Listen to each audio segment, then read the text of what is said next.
Hi, mining community. Welcome back to another episode of the Dig Deep, the mining podcast, the show that brings you the latest insights, thought leadership, and stories from across the global mining industry. In today's show, we have Andy Dennan, who's the CEO of Halo Minerals, to explore the story behind their Playa Verde copper project in Chile and what sets it apart in today's evolving mining landscape.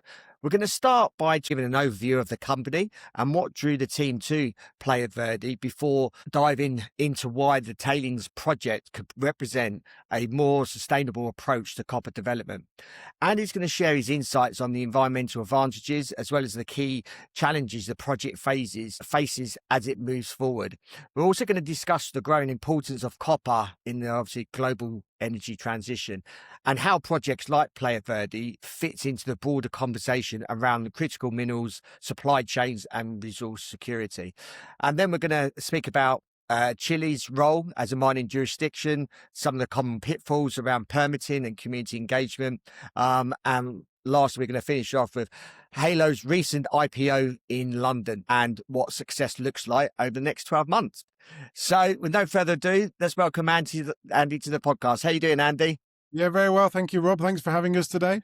Yeah, appreciate your time. I know we were just speaking off air and you've had a busy few months with the IPO, which we will speak about in the podcast. But before we start, just wondering if you can just tell the audience a little bit about yourself, a little bit about your career, when you obviously back in the day when you graduated, how your career's developed to what it is today. So I'll hand it over to you. Thanks, Rob. Well, I've actually got a degree in actuarial science. But shortly after graduating, I went straight into the city and I guess sat the other side of the table from where I sat today, initially as a stockbroker, before quickly moving into investment management, where I focused on investing in and funding mid-cap and small-cap companies listed here in London. And invariably, that involves quite a lot of exposure to the extractive industries, giving our exchanges weighting to such types of companies. And then about a decade ago, I guess I switched side of the table to quote unquote go into industry and became the CFO of an AIM-listed upstream oil and gas company, where we successfully raised sort of two main funding rounds of £14 million and about £20 million to fund acquisition and drilling activities. And then after moving on from that CFO role, I became the CEO of another AIM-listed upstream oil and gas company, which is a position I've held for the last 5 years. And in fact, where I stood down and sort of handed the baton over to a new CEO, actually shortly following the confirmation from the ministerial committee in Chile that they'd unanimously approved the EIA for Halo's Playa Verde project, which you mentioned in your introduction there. And now really all of my executive time is dedicated to Halo, where we're obviously focused on advancing the company towards being able to take FID on its flagship project, and then moving into the construction development stage of the project, followed by production. And obviously we're quite busy in terms of evaluating new business development opportunities, which are consistent with the company's core strategy as well. So a background in corporate finance and executive leadership, obviously stewarding AIM-listed companies through their funding needs and business development needs, and obviously their core attributes of what Halo are focused on achieving as it moves forward as well. Yeah.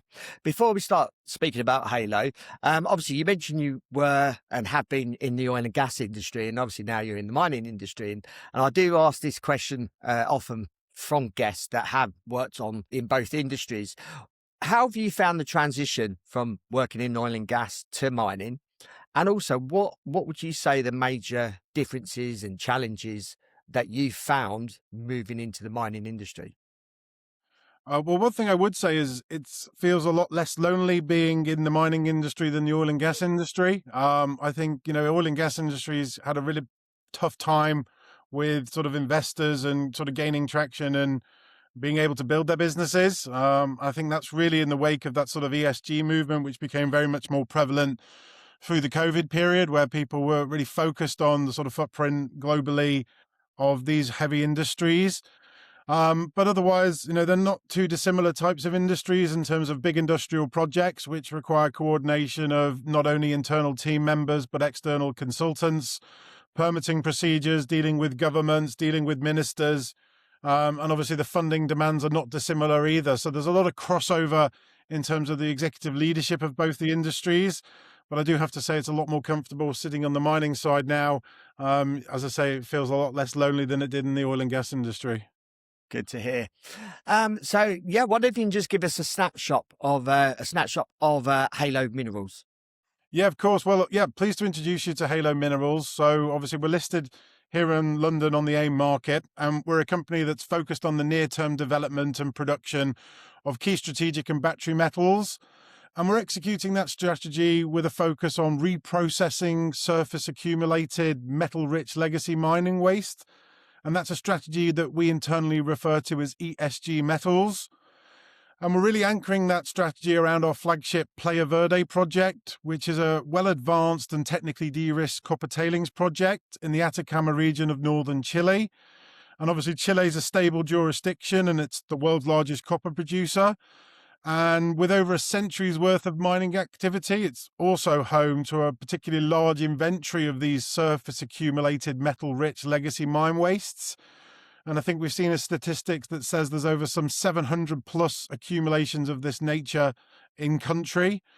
But despite that long history in mining in Chile, it is still actually a relatively underexplored country, which means that a lot of the majors are still pursuing the greenfield exploration opportunities and somewhat overlooking these metal-rich legacy mine waste opportunities.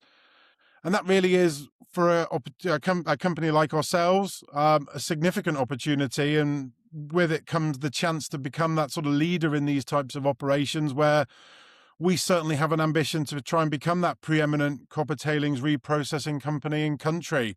So a large fairway for us to play down in a stable jurisdiction, which has just appointed a new right-wing administration, which has a pro-business mentality.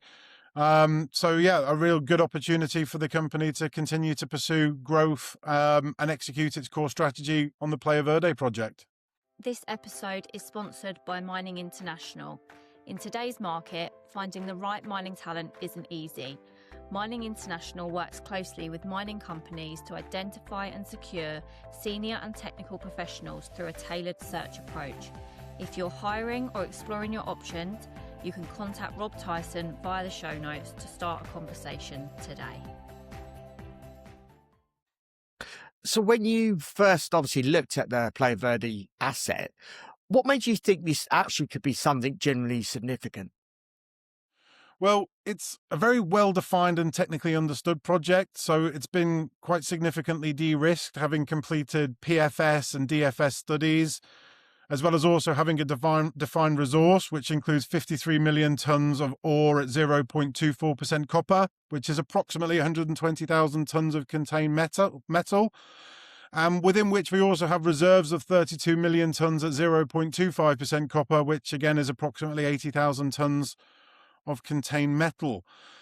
Moreover, whilst being a very technically mature project on the beach there, and these tailings actually originate from mines 120 kilometers upstream. So back in the 1930s, for the decades continuing, the Portorelios and El Salvador mines deposited some 250 million tons of tailings in a dry riverbed, which, as I say, over the decades have now migrated downstream to form this beach where they reside today. But quite uniquely, this project also has meaningful potential upside, and it's potentially contained within our existing license area, which extends out into the Bay Area, where we believe there to be a potential further 116 million tons of resource from the same tailings that have gone through the same processing operations, which obviously would represent significantly valuable incremental minerals for us to be able to get access rights to and to be able to modify our mine plan to be able to process through the SXEW and flotation plant that we intend to install at the back of the beach there.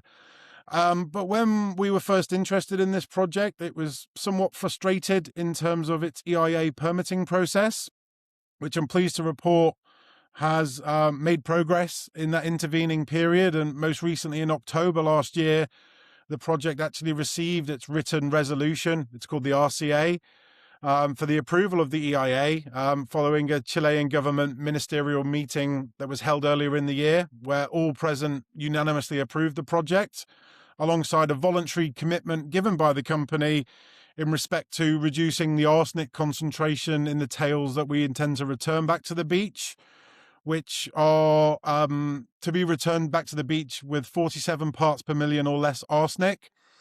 And the project test work that we've done strongly indicates that we'll be able to achieve that meaningfully below that level.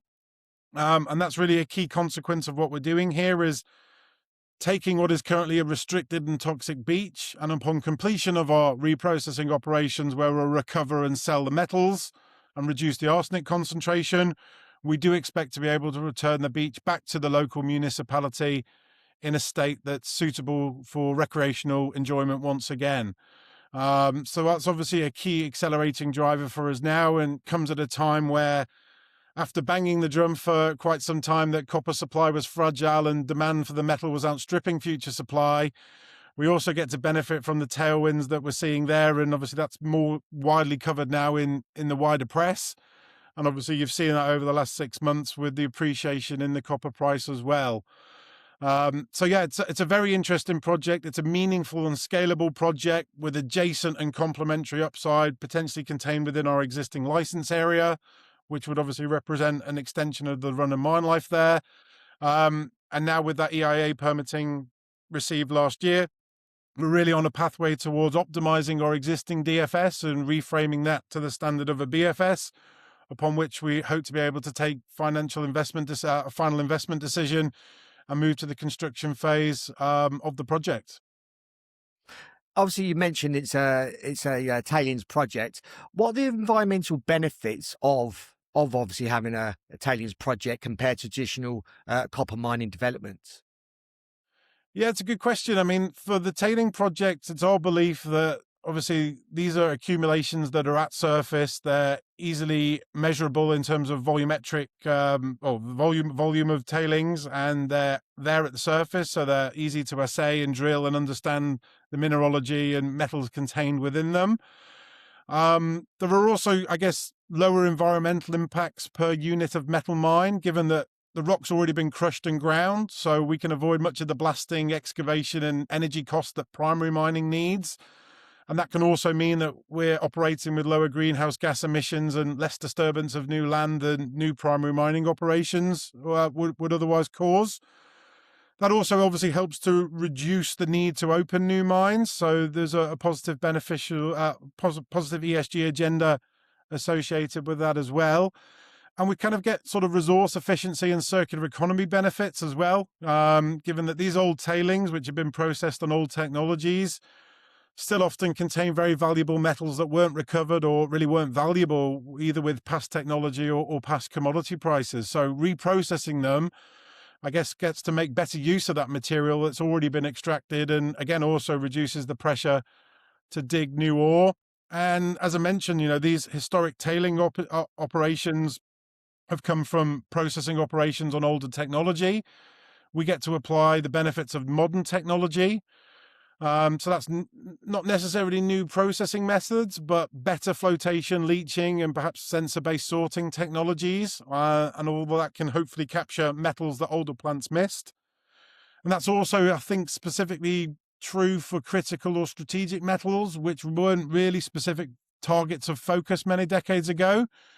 So kind of were overlooked minerals contained within these potential dumps or tailing accumulations. And then there's obviously the sort of potential economic advantages that come through those ESG agendas, which relate to lower costs of operating. As I say, all the rock breaking and primary crushing has already been done.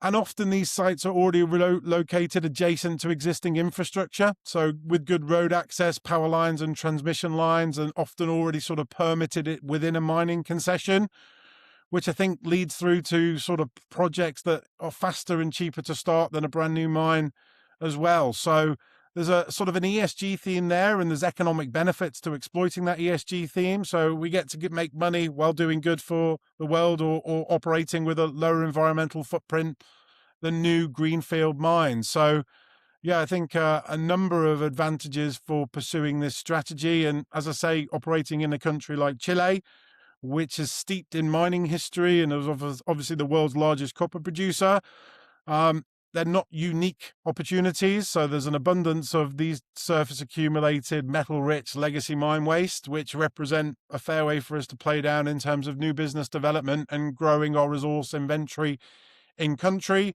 But we also do have an eye on sort of international opportunities as well, because Chile isn't unique in obviously having that sort of historical mining activity as well. So yeah, it's an exciting time, and I think a relevant strategy in today's modern world. Yeah. What would you say are some of the main challenges to succeed with this particular type of project? Yeah, it's a good question as well. I think in terms of what we're doing there in the town of Chanarel on the beach, it's a relatively vanilla operation in terms of copper mining and production. We're going to use a single wheel electric suction dredge to mine the ore off the beach there, and we'll belt that back to an SXEW and flotation plant at the back of the beach, where we'll do a dual processing operation to recover approximately 72% of the contained metal in the ore body. So we're using tried and tested technology. Of course, we're going to be applying the latest and best and most efficient types of that technology, but we're not having to reinvent the wheel or do something that's never been done before. Obviously, going from paper to an operating replant requires a sort of diligent team to mitigate the execution risk. I think we've identified that team with local contractors who'll be able to assist us in building and installing that plant, most likely on a turnkey basis. But obviously operating that plant's going to involve employing some 80 odd people to be involved in the actual day-to-day affairs of the operation. I think it's probably important to point that we don't expect to build our own operating team for that. And I think that's really a consequence of having a financial cost and a time delay to build that team that comes with really no certainty of the cohesion of that new team that we build. And as I say, we're operating in Chile, which is steeped in mining history. And the consequence of that is it's also got the benefit of a pretty extensive human capital resource base there that's skilled in these types of operations. And there are a number of sort of contract miners out there, or contract mining firms, that I guess really have already built those teams, already have that in-country presence, and kind of have the depth and visibility to replace members of that operating roster if and as and when required. And I think that'll also help with lowering the execution risk in terms of attracting funders to be able to take FID. So we fully expect to sort of contract mine out that operation. And the benefits of that are, as I say, is we sort of circumvent exposing ourselves to the execution risk of building that team. And we can sort of keep a lean cost base, which allows us to be flexible in the meantime as well. And I guess we're obviously operating on a beach, which is quite a unique situation. But in fact, actually where we are on Chanarel there is already a gold processing plant operating at the back of the beach there. They're in fact doing alluvial mining of the riverbed. And so whilst obviously we are operating in a relatively unique situation, as I say, it's someone's already doing something quite similar, really adjacent to where we intend to install our processing plant. And the project's really done a sufficient amount of studies on tidal flows and high water marks that we believe we can install that processing facility safely as well. So usual operating risks of going from paper to sort of plant operating. But hopefully we've identified the right sort of caliber of people that have the relevant experience. They're going to help us mitigate that sort of execution risk that would otherwise be exposed to. So yeah, a usual project with the usual risks. But as I say, fortunately, we're not having to reinvent the wheel here. So we're using tried and tested technology, albeit the sort of best and most efficient and latest versions of such. Obviously, copper is increasingly central to the energy transition. How do you see Halo Minerals and Playa Verde fitting into the broader conversation around critical minerals and speak about supply chains and resource security? Yeah, well, I mean, I think copper is really experiencing its day in the sunlight, with people really being awakened to the fact that the supply is fragile. And obviously, we had the Indonesian Grasberg mine suffer disruption last year, and that really lit a fire under the commodity price deck. And one of the analysts that I was following earlier this year was speculating that we're sort of one supply disruption away from $20,000 a ton copper prices. But I think copper is quite a unique, fundamental commodity, really, given that historically copper demand has been driven by construction and the power sectors. But today we've kind of got three new vectors which are accelerating consumption at a rate that supply seemingly can't match. And that's sort of anchored around the AI revolution. So obviously we're building more data centers now than ever before, and these are far more copper intensive than traditional buildings. I saw a statistics that said a single large data center can require over 2,000 tons of copper for its power distribution and cooling systems. And obviously that AI revolution is really just beginning now. So that's a big demand driver that's kind of new and probably wasn't envisaged a decade ago. We've obviously got the energy transition and renewable energy systems, wind and solar, for example, and they're using 3 to 12 times more copper than historically conventional fossil fuel-based power systems have used. And again, I think I saw a statistic somewhere that said, I think a single offshore wind turbine can contain 5 tons of copper in its wiring and generators. So energy transition is definitely adding incremental demand into an already frustrated sort of supply-demand balance. And then EVs, I mean, we're seeing more and more of them on the roads every single day now, right? And again, I think, to quote another statistics, I think they use about 4 times more copper than a traditional internal combustion engine. And obviously that's the battery, the motor, and the internal wiring looms that are needed to sort of operate those new vehicles. So we're kind of living in this age of electricity where the world's shifting toward a more electrified energy system. You've got grid modernization that needs to go on to meet these net zero goals and handle the loads from demands from these EVs and AI data centers and all the new power lines and infrastructure that must be built to support that. And I think these are some of the reasons why you're seeing copper classified as a sort of critical mineral by governments. And that really reflects the necessity of it for both national security and economic stability. And some of the benefits of that come with sort of supportive policy legislation and potential fast tracking of these types of projects to meet that sort of growing demand that's really critical to a lot of these governments achieving their key objectives. So we've got a perfect storm opportunity of relatively low supply. And I think the primary mining opportunities out there is still a very valid mix. But, it can take up to 18 years or even longer to take a greenfield copper mine from discovery to production. So we hopefully see that the tailings represent a nearer term opportunity to commercialize that resource and feed it into that demand network, and obviously benefit from playing a part in helping the world access copper, which is really a key to the electrification journey that the world's pursuing at the moment. And how important is Chile as a jurisdiction when you're thinking about developing a project like Playa Verde? Yeah, well, Chile is the world's largest copper producer. It's home to the world's largest copper mine, Escondida. As of earlier this year, I think Chile really has solidified its position as the sort of premier global destination for copper development. I guess, well, it's always been top of the world's top producer.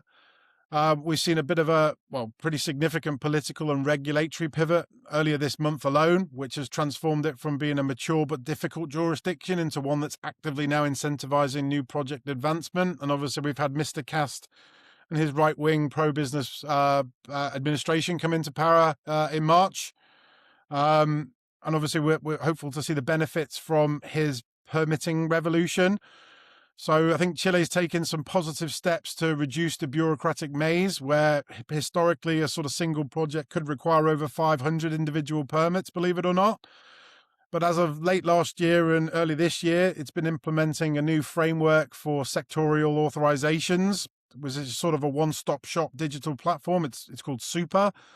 And that's been designed to slash the permitting processing times by 30 to 70%. So we're hopeful to benefit from those sorts of initiatives to be able to move forward with projects quicker and with more certainty. I think Chile's also adopted a framework for projects of national priority, which really give high impact projects an opportunity to receive special designation from the Ministry of Finance, which can help fast track environmental and water approvals. Chile's also got a pretty stable backdrop here for mine permitting, established laws and development plans. So we get to benefit from that sort of stability. But also, as I say, with that new administration coming in March, we've got a sort of administration there that's really focused on reindustrialization and is pro-growth. They're also pursuing a critical mineral strategy. So copper was recently integrated into the national strategy that links mining to green hydrogen and desalination infrastructure, and that really provides a bit of a roadmap for projects to share costs and power and water. The new government is actively aligning Chile with the US and also European supply chains to reduce dependency on Chinese smelting. And I think the world has sort of 40% of smelting's Chinese focused. So it makes Chilean projects, I think, more attractive to Western automotive and tech companies who are looking for cleaner and secure copper supplies. I think Chile has got established infrastructure as well. So we've got a lot of ports and abundance of roads and, good electricity grid infrastructure there. As I mentioned, a really robust legal system. You've got the labor, as I also mentioned, in terms of an existing skilled workforce. And if we can do all of that with a nice ESG theme as well, I think we can stand apart from other types of mining operations out there and hopefully attract some of that interest into a story like Halos as well. So I guess in a world where we've got copper demand sort of outstripping supply, really the sort of safest tons are the ones that are in jurisdictions where the rules are known and the government's actively seeking to try and speed up the clock. And I think Chile is currently that jurisdiction. I think just to touch on in terms of tariffs, the copper market today is really no longer just about supply and demand. It's kind of become a bit of a battleground for trade nationalism and industrial security. And these movements to sort of reshore and friendshore are being driven by aggressive new tariff policies, particularly from the United States. And I guess the consequence of those tariffs is that we've kind of got this era of globalized copper and it's kind of coming to an end now. And today, the sort of value of a copper deposit's, I think, more weighted by where it is and who it can be sold to without a 50% penalty. And jurisdictions with free trade agreements with the US, like Chile, have become kind of the most valuable real estate in the mining world. And it's positive to see Mr. Trump's endorsement of the new Chilean administration, headed up by Mr. Cast. So we're not expecting to see any fundamental changes for Chile in that nature in the near-term future as well. So, yeah, it's really the premier destination as far as Halo is concerned to be operating. But obviously there are other jurisdictions that have similar attractive attributes as well. Many obviously companies have challenges with permitting. In your experience, where do companies most often misjudge permitting or community engagement? And if we look at obviously yourself operating in Chile. Yeah, well, I think the social license is equally important as any other authority or approval that you need to receive in order to take a project through an industrial process into production. For a project like ours, the project signed an MOU with the local municipality, I think back in 2020, which sets out both parties' desires to see the beach reprocessed, the metals recovered and sold, and upon completion of those operations to be able to return that beach back to the municipality in a state suitable for recreational enjoyment once again.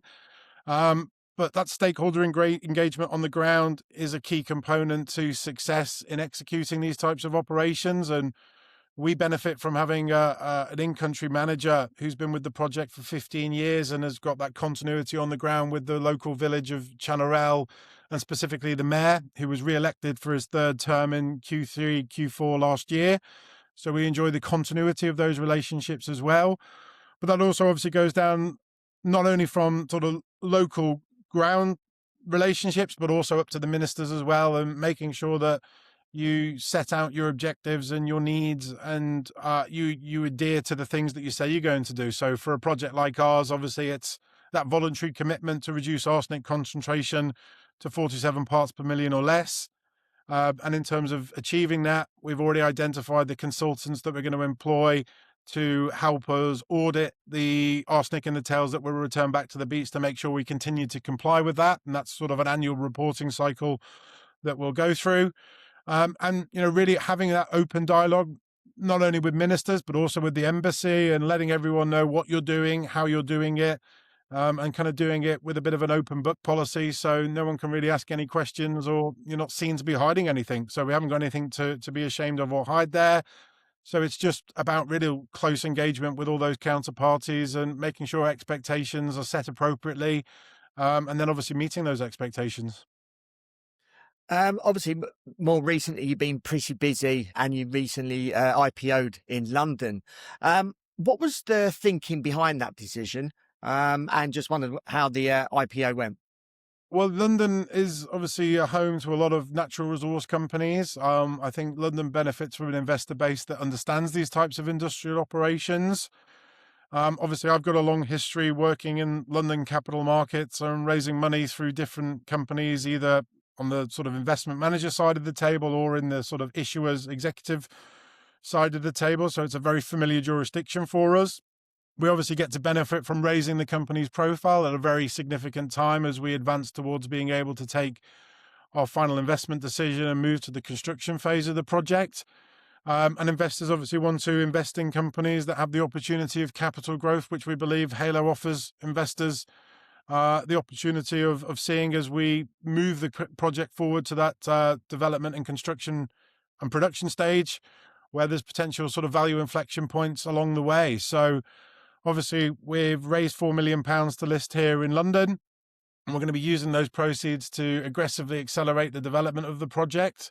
So there's a number of DFS optimization studies that we want to incorporate, most notably an updated dredge study where we've reported that there's been some improvements in efficiencies in the dredging technology. So we're looking to incorporate that into the project.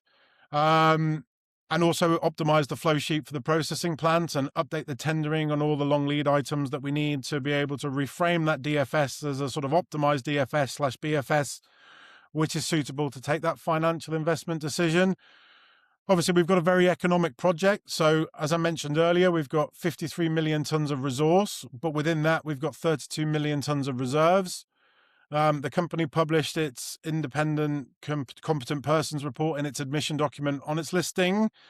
And in that CPR, just focused on the 32 million tons of reserves alone, the project's got an NPV10 of $154 million and an IRR of approximately 51%. So a very economic project just based on the reserves alone, but with some significant value drivers. So the resource of 53 million tons, which is on the beach onshore there, we expect to fully retreat all of that resource. So the additional 20 million tons of onshore resource are obviously incrementally valuable minerals for us to sweep through with the dredge and process. But also we intend to very shortly initiate the maritime concession application process, which will have the opportunity of unlocking the maritime access rights, which we need from the Ministry of Defence. So that's a territorial waters access application included in that as well. And given we've got potentially 116 million tons of the same resource under the water in the bay there as well, that obviously represents 200% of that onshore resource. So again, highly synergistic, very complementary and adjacent minerals to that core resource onshore that would be highly valuable for us to process through the mineral processing plant. So that's a journey that we're going to be shortly unpacking the opportunity of making real through that permitting process as well. So, a significant opportunity for investors to see us make advancements and achieve growth organically through our existing concession license areas by being successful in those endeavors as well. So, it's an interesting time for the company, and we certainly expect to be quite busy in trying to achieve all these objectives and really packaging the project to that position where all the boxes have been ticked and FID can be taken with confidence. Yeah. And lastly, and concluding, what's the outlook for Halo Minerals for the next sort of 12 months? Yep. So obviously we're fully funded through the next 12 months pursuant to the IPO, which requires you to be funded for at least 12 months. In fact, our G&A runways extends beyond that. But within those proceeds that we've raised, as I mentioned, we hope to be implementing very shortly new studies on the dredging and the flow sheet optimization. Obviously, the results of those will be announced. As I mentioned to you before, just briefly, obviously we're doing a dual SXEW and flotation processing operation. And in that CPR that's published in the admission document, I think we've got a $2.19 per pound OPEX. So already towards the lower end of the sort of second cost quartile in terms of of being a producer, but perhaps maybe with the benefit of these studies, we might just be able to pop down into that sort of coveted lower cost quartile bracket. So that would be, some of these results may see us optimize that OPEX profile a little bit further down, and perhaps maybe also increase the MPV on those reserves. And obviously that would stem through to the resources as well. It's implementing these consultants needed to do these updated studies, and the results of those studies we can look forward to. We're also starting the ancillary permitting process as we package the project towards being in a position to take FID with confidence. So whilst we've got the EIA approved, and that's obviously the big gatekeeper, there are some more sort of rudimentary and more vanilla permits that we need to get as part of getting it shovel ready. So we'll be going on that journey as well. As I just alluded to, the beginning of the maritime concession application, and that's obviously got a big value driver if it's successful in unlocking the access rights to that 116 million tonnes of prospective resource offshore. And yes, we will need to modify the mine development plan to accommodate those minerals, but we're already thinking ahead on how that can be achieved. And there's a number of schools of thought that are being interrogated at the moment to make that a reality as well. And then I guess on top of all of that sort of organic project pathway, there is also the opportunity of expanding our resource inventory with potential new deposits. So inorganic growth opportunities, both with a focus on Chile, as we've spoken about, with a large fairway to play down there, as well as other international jurisdictions that are in our focus as well.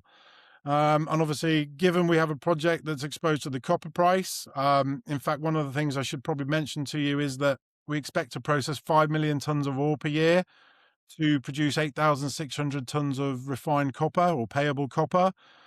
That production is expected to be split approximately 85% into a premium copper cathode, so very much a premium product that can trade obviously at a premium to the spot price.